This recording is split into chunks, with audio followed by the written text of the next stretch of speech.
O presidente Jair Bolsonaro chegou aos Estados Unidos na primeira visita oficial dele ao exterior.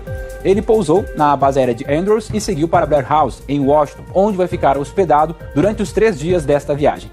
O presidente Jair Bolsonaro se manifestou numa rede social assim que aterrissou aqui nos Estados Unidos. Ele agradeceu a receptividade do governo americano, disse que esse é o começo de uma parceria próspera entre os dois países. Esse é um vídeo divulgado pelo governo do momento que o presidente chegou à base de Andrews, que é uma base da Força Aérea Americana, próximo a Washington, D.C. De lá, o presidente foi para Blair House, onde ele ficará hospedado até terça-feira. Blair House é a residência usada pelo governo norte-americano para receber chefes de Estado em visitas oficiais. Uma residência bastante tradicional, foi construída em 1800, já recebeu nomes como Rainha Elizabeth, e outros presidentes do Brasil já foram hospedados lá, como o caso da ex-presidente Dilma Rousseff, Lula e também Fernando Henrique Cardoso. A comitiva do presidente do Brasil tem 7 ministros, entre eles o ministro de Relações Exteriores Ernesto Araújo, o ministro de Economia Paulo Guedes, ministro da Justiça Sérgio Moro. Amanhã o presidente Jair Bolsonaro tem um encontro com o ex-secretário do Tesouro dos Estados Unidos. Ele também deve dar uma entrevista para uma rede de TV americana. A expectativa é que sejam assinados acordos entre Brasil e Estados Unidos. Segundo informações do Ministério da Justiça, a Polícia Federal deve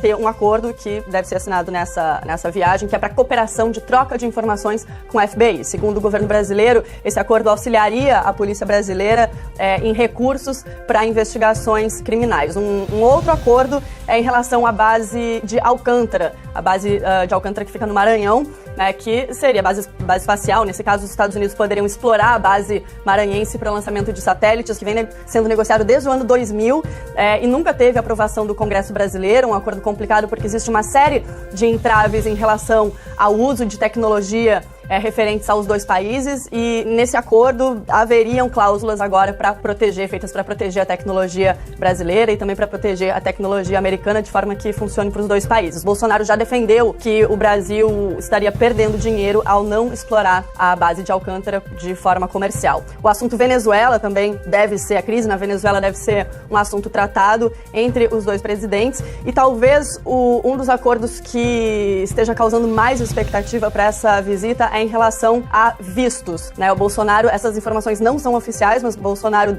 pode anunciar o fim da exigência de visto para turistas dos Estados Unidos, Canadá, Japão e Austrália que visitarem o Brasil. Se acontecer dessa forma, é um visto que não teria reciprocidade, ou seja, para cidadãos brasileiros, a entrada nos Estados Unidos não muda em nada. O brasileiro que quer vir para os Estados Unidos como turista e com visto de trabalho, continua precisando das mesmas medidas burocráticas que acontecem hoje em dia.